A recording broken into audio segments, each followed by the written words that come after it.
Shalom, kita ketemu lagi di dalam rehat renungan di hari Jumat yang diadakan oleh GBI Ruko Geraha Niaga. Selamat malam, sekali lagi Shalom. Mari kita berdoa.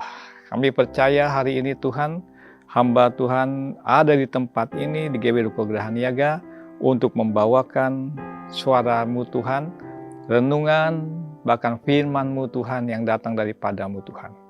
Berfirmanlah Tuhan Yesus, karena kami siap mendengarkannya Tuhan. Agar semua orang yang tidak percaya menjadi percaya kepada Tuhan Yesus sebagai Tuhan dan Juru Selamat. Bahkan pun juga yang sakit disembuhkan. Bahkan yang punya masalah, persoalan hidup, tantangan hidup diberikan jalan keluar dan jalan penyelesaian yang luar biasa Tuhan. Sekali lagi Tuhan Yesus berfirman, karena kami siap mendengarkan. Haleluya, amin.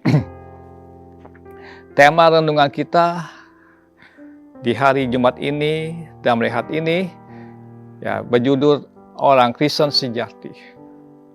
Pak Imron ini kok bicara tentang orang Kristen yang sejati? Apakah ada orang Kristen yang tidak sejati? Ya, Bapak Ibu Saudara bisa menilai satu persatu pribadi pas pribadi. Apakah kita sudah menjadi orang Kristen yang sejati atau belum? Karena penghakiman bukan hak saya untuk menghakimi satu persatu. Penghakiman itu adalah hak Tuhan nanti ketika kita pulang ke rumah Bapa di surga. Ya, oke, lebih jauhnya saudara Bapak sekalian, kita lihat orang Kristen yang sejati itu apa? Orang Kristen sejati adalah orang Kristen yang memiliki kedewasaan rohani. Ya, apakah kita sudah dewasa rohani sebagai hamba Tuhan, sebagai anak Tuhan, sebagai pengikut Yesus, sebagai pengajar, sebagai murid, dan lain sebagainya. Kita uji satu persatu. Ujilah, termasuk saya pun juga. Apakah saya ini sudah menjadi orang yang dewasa rohani, yang kuat dan tidak mau walaupun dibujuk rayu oleh apapun dan oleh siapapun juga untuk meninggalkan dan melepaskan kepercayaan kepada Tuhan Yesus Kristus. Yaitu paling utama itu. Sekali lagi, beriman pada Kristus, tetap beriman kepada Kristus. Walaupun omong kosongnya. Ya, kenapa? Kita bukan mengimani saudara. Harta benda kita habis dan hancur. Walaupun dalam hidup tidak memiliki apapun juga, tetapi memiliki Kristus. Wah, luar biasa saudara. Kita memiliki Kristus saudara. Penyakit kita disembuhkan, masalah kita diberikan jalan keluar, kesulitan hidup kita ditanggungnya. Bahkan punya kalau kita nggak bisa, kita digendongnya. Ya, teraniaya dan sampai nyawa tanggungannya saudara. Ya, banyak misionaris, banyak hamba-hamba Tuhan di daerah-daerah manapun juga saudara. Hal ini terjadi. Kita di kota Jakarta ini, bahkan di luar kota Jakarta, di pulau-pulau yang enak saudara, nggak mengalami ini. Tapi ada di daerah-daerah terpencil.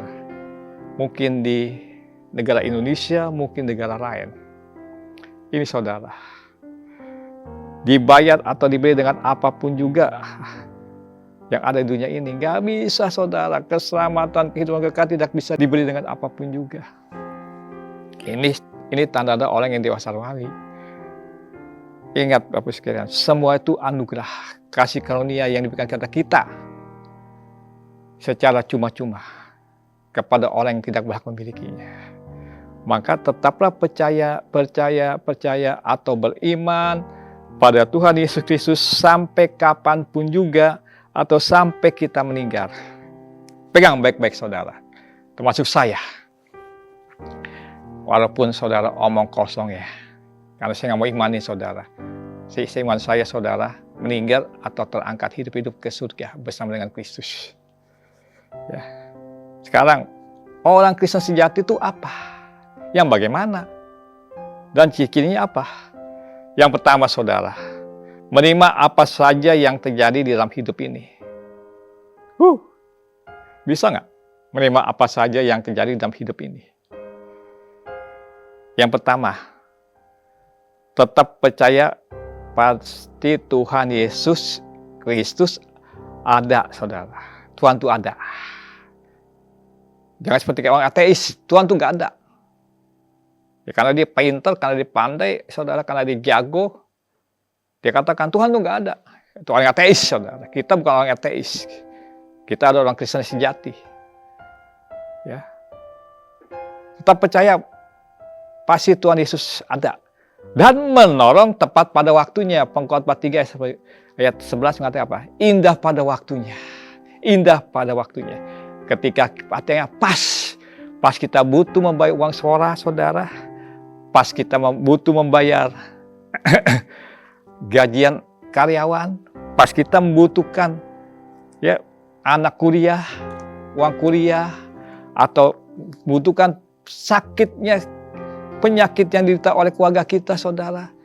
Saya percaya tepat pada waktunya, pas kita butuhkan, Tuhan turun tangan. Amin, amin, amin. Yang kedua, ada penyertaan Tuhan Yesus sampai selama-lamanya, saudara. Ya, menerima apa saja yang terjadi dalam hidup kita. Kenapa? Tetap, saudara, ada penyertaan Tuhan Yesus Kristus sampai selama-lamanya. Maka kita menerima apa saja, saudara. Kita percaya ada penyertaan Tuhan untuk selama-lamanya, saudara. Ya, kita cukup apa? Ya, menerima apa yang terjadi dalam hidup kita, mengucap syukur dan tetap berdoa. 1 Tesalonika pasal 5 ayat 17 sampai 18. Ya, kita baca ya. Ayat 17 mengatakan demikian, tetaplah berdoa. Ayat yang pendek, singkat, itu mempunyai kesan yang mempunyai pengertian yang mendalam. Tetaplah berdoa. Walaupun apapun yang terjadi, apapun yang kita derita, apapun dalam kesusahan hidup kita, tetaplah berdoa. Gak bisa berdoa, Pak? Tetaplah berdoa. Maka Alkitab sumber segala sumber perkara. Filipi 3 ayat 13. Segala perkara dapat ditanggung di dalam Yesus Kristus yang memberikan kekuatan kepada kita. Ya. Lalu saudara, ya, ayat 18 mengucapkan begini, mengucap syukurlah. Bisa nggak kita mengucap syukur? Kita menghadapi suka duka, saudara. Kalau suka nggak masalah, soal kita bisa mengucap syukur. Tapi kita menghadapi duka, menghadapi masalah yang belum selesai, persoalan yang belum selesai, utang yang menumpuk, saudara. Bisa nggak kita mengucap syukur? Tapi Bapak Ibu sekalian, ayat 18 mengatakan gini, mengucap syukurlah dalam segala hal, sebab itulah yang dikehendaki Allah di dalam Kristus Yesus bagi kamu. Yang kedua, tidak mudah kecewa dan menolak Tuhan. Tidak menaruh dalam hati, saudara. Orang yang menyinggungnya dan memfitnah kita, ngapain kita taruh di hati? Buang jauh-jauh. Ya, orang dewasa rohaninya, orang Kristen yang sejati itu, saudara, tidak mudah kecewa menolak Tuhan. Ngapain yang menyinggung? Ngapain yang memfitnah kita taruh dalam hati? Buang itu. Apalagi dipikir kita pikirin. Itu bisa menjadi penyakit, saudara. Tidak mau dan gampang meninggalkan Tuhan Yesus. Ya, ini ayatnya lagi Bapak sekalian, Lukas 7 ayat 23. Saya ini luar biasa, ini ayat ini menjadi ayat favorit saya juga, saudara. Dan berbahagialah orang yang tidak menjadi kecewa dan menolak Tuhan. Lukas 7 ayat 23. Ingat tuh di mana kita berada, saudara. Ketika kita berada dalam kesenangan, ketika kita berada dalam kedukaan, ketika kita berada dalam segala sakit penyakit, ingat Lukas 7 ayat 23. Dan berbahagialah orang yang tidak menjadi kecewa dan menolak aku. Aku ini Tuhan, Yesus Kristus. Ya, Amsal 17 ayat 22. Mari saudara, tidak mudah kecewa dan menolak Tuhan. Hati yang gembira adalah obat yang manjur, tetapi semangat yang patah mengeringan turang. Ini nyanyikan aja saudara. Kalau Bapak Ibu Saudara menghadapi kekecewaan, menghadapi apapun juga yang membuat kita kecewa, baik keluarga, baik saudara, baik tetangga, baik pun juga pimpinan saudara, kita senangkan hati kita dengan gembirakan hati Tuhan. Itu adalah obat yang manjur. Yang ketiga, tidak takut pada kekhawatiran yang berlebihan atau kesusahan hidup atau penderitaan hidup. Percaya ada tangan Tuhan yang siap membantu, yang siap menolong, yang siap memelihara, dan siap menyertai kita tepat pada waktunya. Kita serahkan aja saudara. Ngapain kita takut kekhawatiran, saudara, yang berlebihan. Kita serahkan sama Tuhan. Tuhan, ini saya nggak mampu lagi. Saya nggak sanggup lagi. Aku serahkan kepadamu. Menyerahkan ke siapa? Manusia tidak bisa menolong 100%. Tapi Tuhan kita Yesus Kristus bisa menolong 100%. Berani menghadapi dalam hal yang mustahil. Dan tidak mungkin. Ya, saudara, orang yang tidak takut pada kekhawatiran yang berlebihan, atau kesusahan hidup, atau perjalanan hidup, dia berani melangkah. Dan menghadapi apapun yang disebut mustahil dan tidak mungkin. Ya, orang yang tidak takut pun juga, saudara, itu bisa menikmati hidup. Luar biasa, saudara. Filipi 4 ayat 19-20. Allahku akan memenuhi segala keperluan menurut kekayaan dan kemuliaannya di dalam Yesus Kristus. Dimuliakan nama Bapa kita, Allah kita, saudara. Luar biasa, saudara. Lanjut, Bapak sekalian. Yang keempat, yang terakhir. Menurut perkataan atau firman Tuhan, atau menjadi orang yang takut Tuhan. Orang yang takut Tuhan dan menurut perkataan Tuhan, hidupnya tidak menyimpang ke kanan ke kiri. Dia hidupnya lurus, tidak suka berbuat dosa atau menjauhkan kejahatan, saudara, dan tidak mau menyimpan akal pahit dan dendam.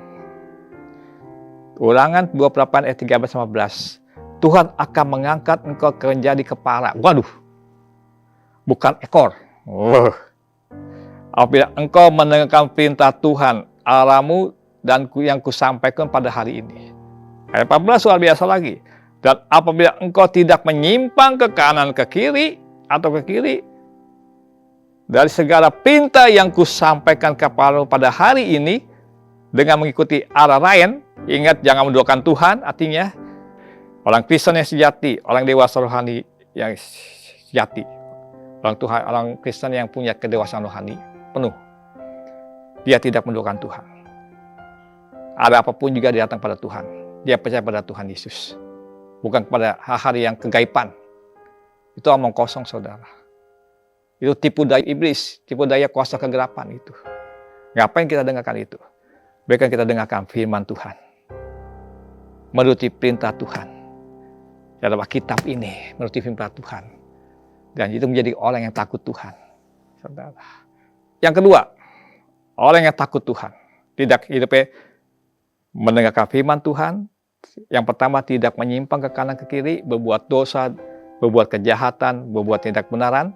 Yang kedua, suka meminta ampun dan mengampuni serta saling mendoakan satu dengan lain. Yakobus 5 ayat 16, karena itu hendaklah kamu saling mengaku dosamu dan saling mendoakan. Supaya apa? Supaya kamu sembuh. Doa orang yang benar bila dengan yakin didoakan bersama-sama. Alkitab ini mengatakan, Yakobus 5 ayat 16, besar kuasanya. Yang sakit disembuhkan. Yang punya masalah bisa diberikan jalan keluar dari Tuhan. Yang mustahil tidak akan menjadi mustahil. Yang tidak mungkin menjadi mungkin. Saudara, ya, selanjutnya, membaca dan menelusurkan firman Tuhan serta mendengarkan firman Tuhan tuh. Orang yang dewasa rohaninya, orang yang takut Tuhan, orang yang Kristen sejati, orang yang dikotori menuruti perintah Tuhan, firman-Nya, dia pasti membaca, merenungkan firman Tuhan, serta mendengarkan firman Tuhan di gereja lokalnya. Kenapa gereja lokal? Itu rumahmu. Supaya apa? Kita jangan tersesat. Apalagi sekarang banyak pengajaran-pengajaran yang merajalela di YouTube. Begini-gini. Lebih baiklah engkau datang ke rumahmu sendiri. Dengarkan firman Tuhan. Boleh dengarkan di YouTube, boleh. Sebagai pembelajaran. Bukan untuk diimani. Bukan untuk diikuti. Tetapi dengarkanlah firman Tuhan yang dibawakan oleh Pak Gembara, Ibu Gembara, atau staf Gembara, ya, yang ada di gereja lokalmu, di rumahmu sendiri. Itu yang lebih baik daripada mendengarkan hal itu kamu ikutin. itu suatu kebodohan, kata firman Tuhan. Ngapain kita ikuti, saudara? Boleh kita dengarkan sebagai bahan pengajaran. Yang baik kita ambil, yang tidak baik kita buang, saudara. Makanya orang Kristen yang sejati, orang Kristen yang dewasa rohaninya, baca firman Tuhan, baca Alkitab, renungkan firman Tuhan. Dan jangan lupa mendengarkan firman Tuhan yang baik dan benar. Secara khusus di mana? Di gereja lokalmu. Karena saya ada di gereja lokal GBI Rukogeran Niaga, maka saya harus mendengarkan dan memakan firman Tuhan yang bergizi itu di rumah saya sendiri. Bapak Ibu sekalian, nah yang saling mengasihi saudara satu dengan lain. Orang yang takut Tuhan, orang yang mendengarkan firman Tuhan, ya saudara, saling mengasihi satu dengan lain. Saling tolong menolong, saling membagi satu dengan yang lain. Saling memperhatikan satu dengan yang lain. Dan saling membagi satu dengan yang lain. Kisah Rasul 4 ayat 32-37. Adapun kumpul orang yang telah percaya itu mereka sehati dan sejiwa. Dan tidak seorang pun berkata bahwa sesuatu yang punyaan adalah kepunyaan yang milik sendiri. Tapi segala sesuatu adalah kepunyaan bersama-sama. Yang terakhir kesimpulannya. Orang Kristen yang sejati atau orang Kristen yang punya kedewasaan rohani, yang pertama, menerima apa saja yang terjadi dalam hidupnya. Yang kedua, tidak mudah kecewa dan menolak Tuhan. Yang ketiga, tidak takut pada kekhawatiran yang berlebihan atau kesusahan hidup atau penderitaan hidup. Yang keempat, menuruti perkataan Tuhan atau firman-Nya atau menjadi orang yang takut Tuhan. Akhirnya, mari kita berusaha bergumul dalam hidup ini untuk menjadi orang Kristen yang sejati, orang Kristen yang dewasa rohaninya, bukan sekedar menjadi orang Kristen begitu saja. Bukan sekedar kita percaya kepada Tuhan Yesus sebagai Tuhan dan Juru Selamat hidup kita, tetapi menjadi orang Kristen atau pengikut Kristus ya, yang benar-benar percaya, taat, setia, kudus, dan tunduk di hadapannya. Sampai kapanpun juga. Sampai kita mendapat kesempurnaan. Kenapa? Karena semuanya yang kita dapat, semua yang kita miliki, semuanya yang kita punya, datangnya dari Tuhan saja yang paling benar. Ya, doktrin-doktrin lain belum tentu benar. Tapi kalau doktrin yang di Yohanes berikan dalam Alkitab ini yang kita pelajari, bahkan punya di gereja lokal kita diberikan, saya percaya itu pun juga yang menjadi yang terbaik, saudara. Untuk kita menjadi orang Kristen yang sejati. Orang Kristen yang punya kedewasaan rohani. Shalom. Sampai di sini renungan hari Jumat kita. Tuhan Yesus berkati. Masalah Bapak Ibu Saudara, saya percaya ada jalan keluar, penyelesaian, dan orang sakit disembuhkan. Dalam nama Tuhan Yesus, dimuliakanlah Tuhan kita Yesus Kristus. Dan sekarang dan sampai selama-lamanya. Amin.